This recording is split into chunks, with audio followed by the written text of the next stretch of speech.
Welcome.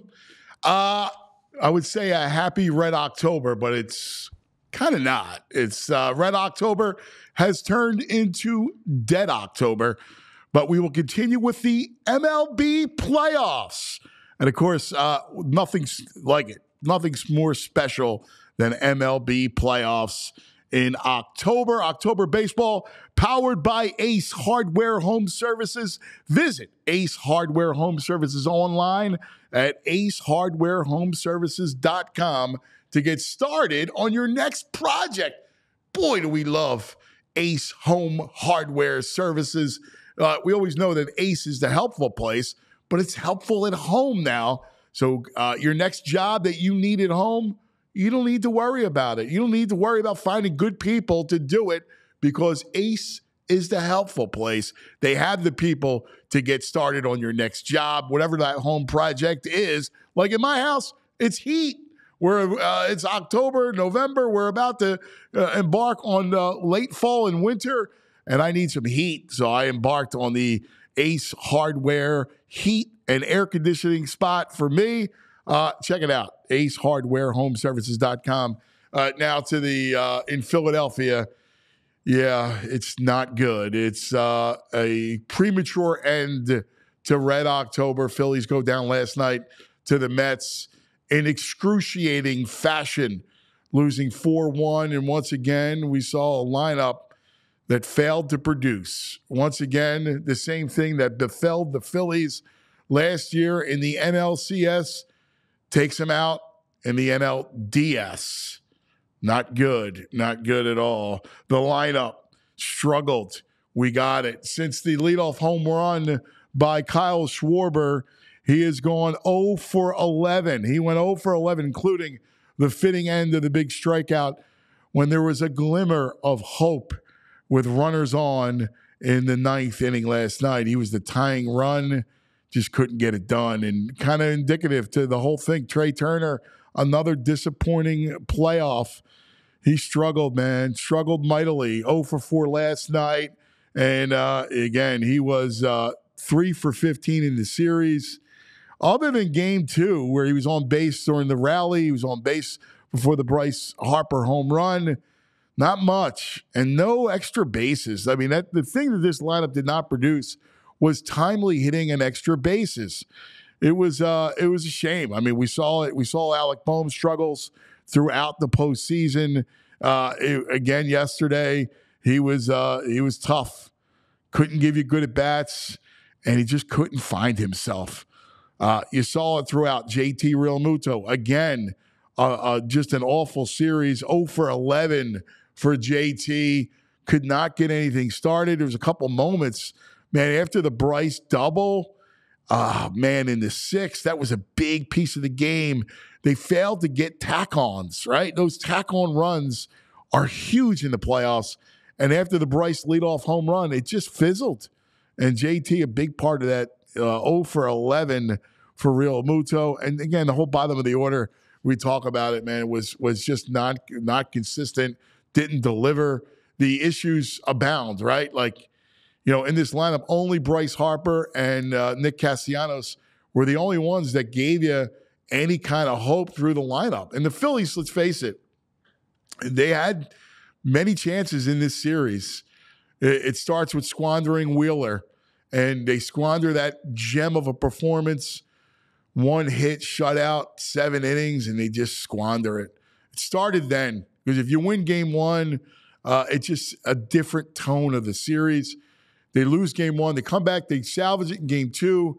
And then they just get shut down by the Mets lefties. Minaya in game 3. Quintana yesterday in game 4. And it was the same kind of MO, right? Like you couldn't. Lefties. Those lefty guile pitchers for the Mets are such a difficult task for this Phillies lineup. Again, we saw it, man. They're not a team that could be patient. They're not a team that kind of works the count, that kind of grinds out those at-bats. They're a splash team. And against those lefties, the lefties just really struggled against them. Even in Peterson in relief had success against them.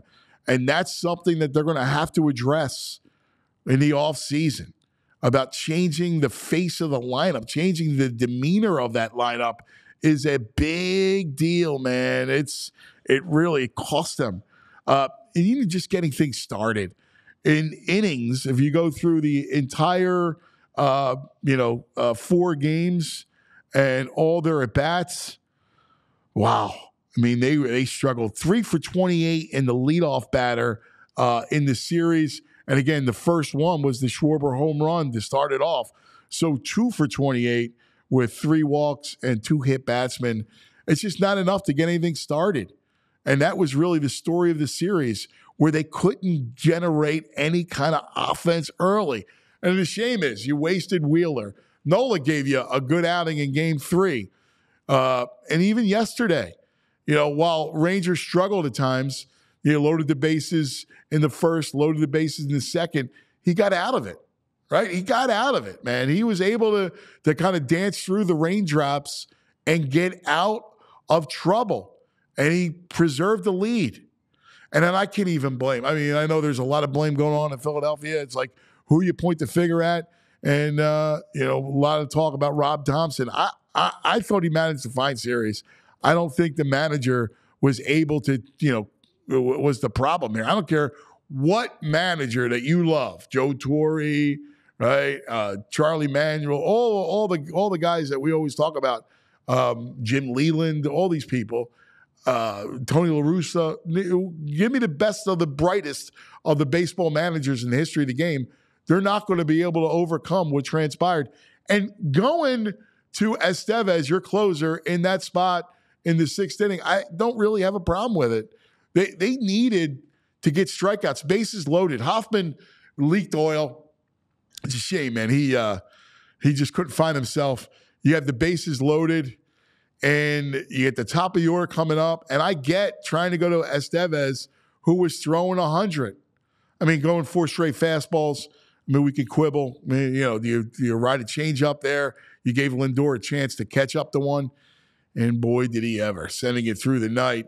And that was really your scoring, right? Phillies get the 1, and then the grand slam by Lindor to win it. Oof. Tough, man. Bullpen struggled. We talked about that. That was a big portion of it. But this thing was about self-destruction. Got to be self-destruction. And it was getting yourself out against guys like Quintana and Minaya and Peterson from the left side. Even Severino, the Phillies struggled early against Severino, got themselves out. And the way this team is built, the way any team is, you're not going to be able to win when you have that, when you struggle like that. Runners in scoring position, getting things started. It's just they never got into it comfortable. They never looked comfortable at the plate. There was a lot of tightness at the plate. I thought that was a major thing. One of the problems for this group was how it all played out, right? Like 2 years ago, they had the magical run. You get to the World Series against the Astros, and then you follow it up with another good run. You're in the NLCS. You feel like you got a handle on that series, and you're about to go back to the World Series, and then you lose Game 6 and 7 at home. It was a devastating blow. So they start the season really thinking like, all right, this is the year now. We got to get the ring.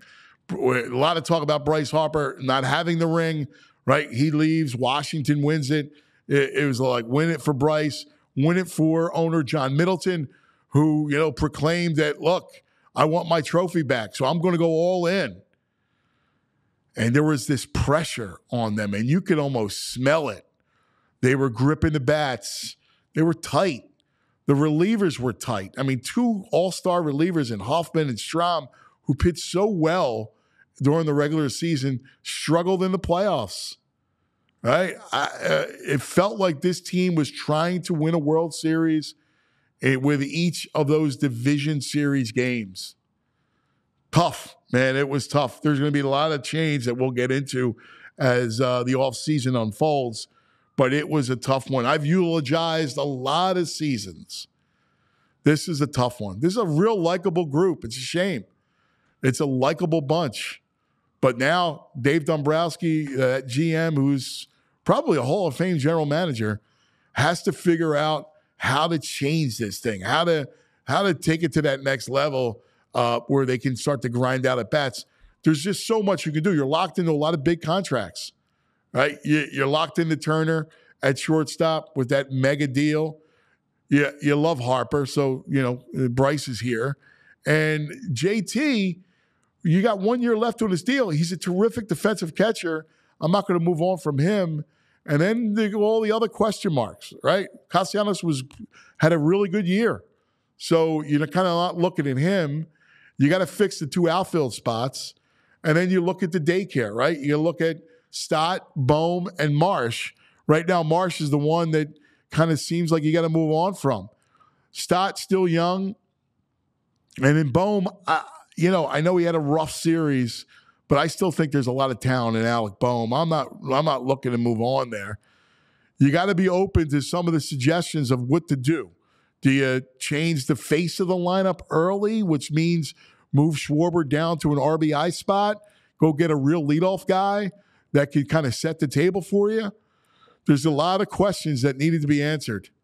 All right. As we kind of unravel it and pick up the pieces, there's a veteran baseball man, writer, broadcaster that we all trust, the great Jim Salisbury. Jim Stakes joins us. Don't forget, this is October Baseball, powered by the great people at Ace Hardware Home Services. Visit Ace Hardware Home Services online at acehardwarehomeservices.com to get started on your next project at home. Ace, the helpful place. Stakes. Let's begin with the lineup stakes. I mean, ultimately, it's what failed them. You could talk about the bullpen, and that was bad, but this lineup generated nothing. Yeah, they hit like a $185 for the series. We talked about it a lot that, this is a team with star power and you win with stars. And, Harper and Castellanos was good. Harper was okay. But when it comes down to it, they played 4 games. They had 4 good innings in four games. They had 4 good innings offensively. That ain't going to do it. Schwarber struggled, Turner struggled, the bottom of the order struggled, JT struggled, and when you don't hit, you look lifeless. When you don't hit, you put a heck of a lot of pressure on your pitching staff, but a lot of things went wrong.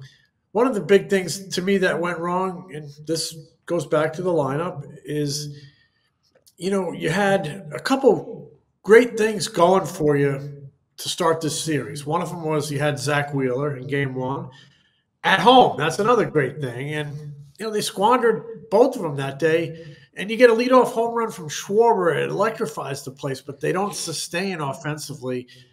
They waste a great outing from Wheeler. They waste a great environment in their home building, in their home ballpark, and they don't capitalize, and they lose game 1. And that really hurts in a short series. But, they didn't hit. The bullpen didn't perform well. You could dissect this thing up and down for hours upon hours and look at little things that they didn't perform well, little areas that ultimately cost them this series. I was worried about this series coming in because I just had seen a team that really had leveled off. And I had seen a Mets team that was really ascending and had something good going. And, coupled with the fact that this Phillies offense, it's one of its calling cards is a negative calling card. It's inconsistent. It disappears for games on end. And if it was going to disappear during this series, they were going to go home early. And honestly, that's what happened. Yeah, I was worried. I told VG this. When the Mets won, I was worried about the hot team like you.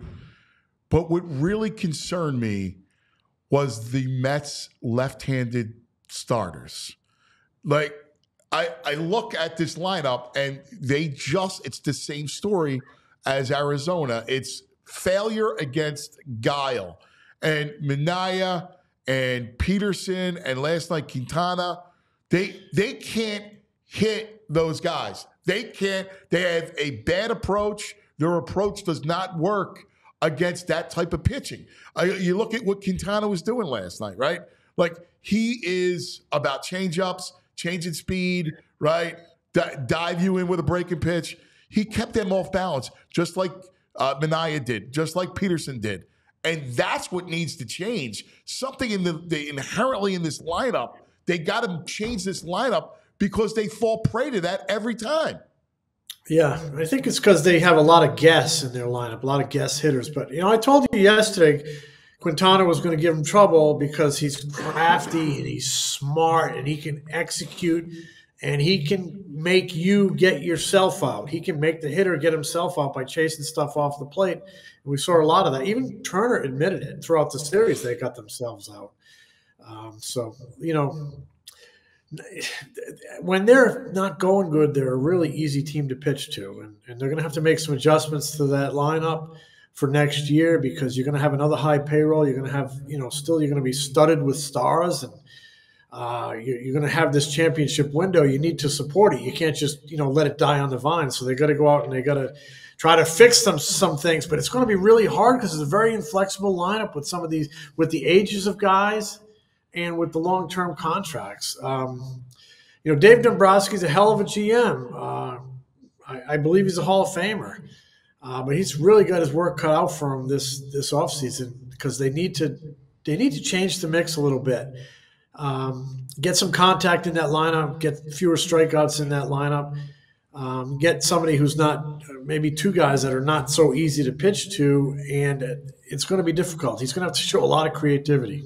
It's amazing because we talk about getting some contact, but they don't have a lot of power. Like after Schwarber and Bryce, I mean, Castellanos is a really good run producer, gap power. He'll go yard.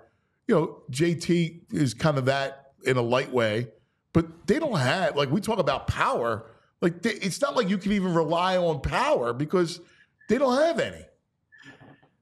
If they're squaring it up and making good contact, I think they have enough power. But, I also consider doubles, a power hit. And, you got a guy like Alex Bohm. I think he had like two doubles. They don't have enough. It's not like – I agree with you with your premise. But my point to you is it's not like you're relying on, oh, my God, they got all this. They're all, giving you 3-run shots. Long way around. Let's go through it. You're stuck with Turner. He is what he is. JT, you're not moving. You got 1 year left. 9 years on Turner. 9. You're stuck with it. Like, that contract's immovable. Yeah, JT, you're going to bring back because you need he's still a really good defensive catcher, and you got 1 year left on the deal. Like, you're not going to do anything there. Harp, you love, right? Castellanos locked in right. That core is where you got. Yeah. Now, Schwarber's interesting because I'm not going to pin all this stuff on Schwarber, but here's the problem. The leadoff thing doesn't work, all right? You proved, again, it proved out. It doesn't work. I mean, that 1, 2, 3 sets the tone. You're going to come back 1, 2, 3, 4, same thing? That's the same thing. It sets the tone. You either got to, and sometimes you got to move on from a guy you like, who you don't blame, or you got to move him down in the order. You got to change that. I will say they've won an awful lot of ball games with Schwarber at the leadoff hole. They didn't go to the postseason 10 years in a row. It hasn't worked. They didn't go to the postseason 10 years in a row. They bring in Schwarber. They put him in the leadoff, and they've been there 3 years in a row. So a lot of it has worked. I think we're picking on him a little bit because the whole team goes into these funks, and he was just part and parcel of it. Now, I'm not picking on him because I like the guy. But if you can bring in somebody, he's an unorthodox leadoff man. You've won a lot of ball games with him. He likes that role. He can give you some real instant jolts that can result in wins. I mean, I think he hit 16 leadoff home runs. Your lineup is, but we're talking different. We're talking October when you get pitched to. Okay. Who are you going to put there? You're going to have to now talk to me if you go out and get somebody. Talk to me if you go out and get somebody who makes contact, who works counts. Go out and get a classic leadoff man, and then I'm open to moving him to an RBI hole. Yes. Well, that's what we're talking about with Dombrowski. And if you're going to change the face of the team, of the lineup, that's something you got to do. Then do it. Then that's an area they could certainly address. You can't, like, I'm all for. I get what you're saying, and I see the same thing. However, the same lineup that was feeble against Arizona, and when you needed it, the same lineup that was feeble in this series, it starts there. And I'm not blaming him because I get what you're saying and I understand it, but the approach, like when you got to bear down, it doesn't work. And unless they're feeding you fastballs, which apparently they're not going to do to you, well, you got to do something. If you're Dombrowski, that's where you got to go. It starts with consistency. They're just so inconsistent, not just in the leadoff hole, but up and down the lineup. They need to add more consistent contact makers, cut down on the strikeouts, just put pressure on opposing pitchers. They need to address it, wherever they can in that lineup. If it's the bottom, if it's leadoff, if it's in the middle, they need to address it. I think they need a couple more efficient, proven hitters in that lineup. Guys who don't strike out and swing and hack, because they're still going to have hack and swing there next year because they have an inflexible roster. They have some of those guys coming back. Yeah, I mean, Bohm is a guy who's selective and uses the whole field and the gaps. I'm not looking. You know what's funny? I'm not looking. He had a disappearing act. He just disappeared the final 2 months. It's really troubling. It did, but I'm not going to give up on Bohm. I mean, I'm not either. I like him. I'm not giving up on Bohm. He's a guy who I like his approach, right? Normally, I mean, normally he'll take pitches. He'll go to all fields. Like he's too young for me to give up on him. I still think his power is natural and he'll wind up hitting even more home runs. I'm not giving up on him. He's 2 years away from free agency, and your best position player prospect plays on the left side of the infield, and he's a bat. So, I'm bringing back Bohm, and I'm whatever was bothering him down the stretch, I'm trying to fix it and trying to make him more productive like he was in the first half, and then I'll make a judgment on him a year from now when Aiden Miller's knocking on the door. But right, I'll tell you this though, my ears would be open on him. My ears would be open on everybody in that lineup. Oh, you have to. I mean, your ears have to be open on everything. And I discussed, but the outfield, anybody. The outfield is a major issue, right? Like we talk about, like you got two spots that you got to fix. Like you just can't come back with the sake. Marsh, I'm moving on from. I got to fix two spots in that outfield. Yeah, they got to get a left-hander who can hit, a left fielder who can hit. Your right fielder is going to be Castellanos, and your center fielder, maybe you bring in somebody else. If you feel like you can make offensive upgrades somewhere else, maybe you can ride Rojas or get a platoon guy. I don't know, but I need a left fielder who can do some damage. This lineup falls prey to that. So I have to change the lineup. More than anything. Yeah, the bullpen, all right, whatever. It's the lineup that failed it. That, to me, is the biggest culprit. Yeah, I agree with you. They didn't score enough runs in this series, and they were inconsistent much of the second half, but it's in their DNA. I think, I told people this coming into the season after they kind of ran that team back last year that, this is a team that some nights is going to score 8 runs and absolutely delight you and be entertaining and have a lot of energy and slug the ball, knock it off the wall and over the wall.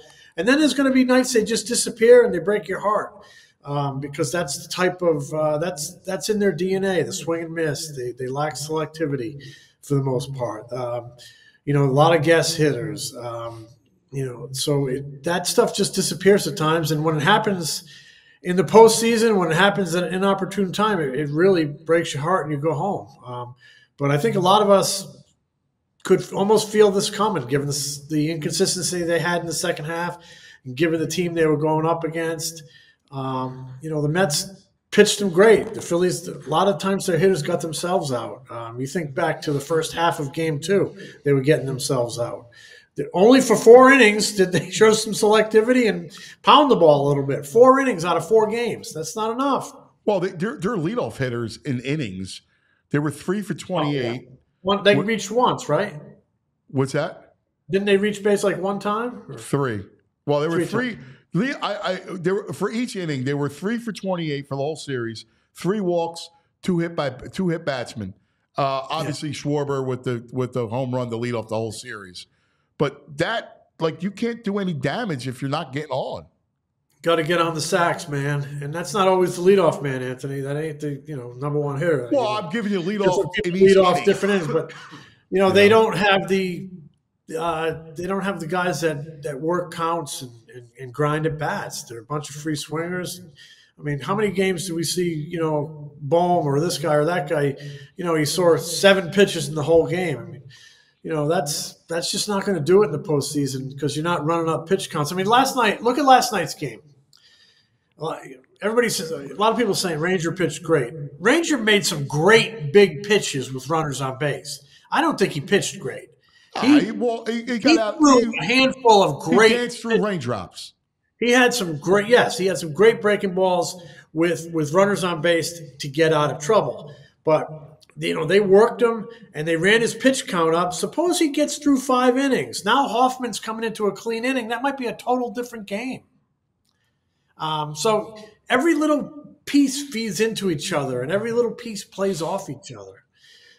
In a lineup, on defense, pitching staff, it's a fascinating game. Yep, I feel you. Jimmy, Stakes, I'm sure we'll be talking a lot during the offseason. Yep. This is a tough one, buddy. Yeah, it's always tough when the baseball season ends locally.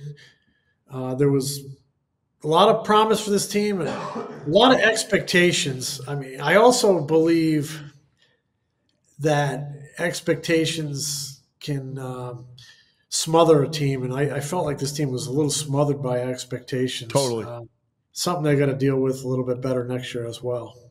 Totally. With you. Thanks, Stakes. Hey, thank you guys. I enjoyed it all year. Always good stuff. This is the October playoff show. No more Red October. We're powered by Ace Hardware Home Services. Go to acehardwarehomeservices.com. Ace, the helpful place to get started on your next home project. All right, let's look around baseball. We know the Mets are in the story, and give the Mets a lot of credit. We covered this thing from the Phillies angle, but the Mets got hot. The Mets have played really good baseball, clutch baseball, ever since Pete Alonso bailed them out against Milwaukee with that 9th inning home run. Man, how things could change. The Mets poised, powered by Grimace and OMG, to make a playoff run. So they're in. Mets will play the winner of Dodgers-Padres. That will go to a game 5 tomorrow night in Los Angeles. Last night, the Dodgers used 8 pitchers to shut out San Diego. Mookie Betts got hot. Mookie Betts was in a little bit of a funk. Hits home runs the last 2 games, including last night to get it started.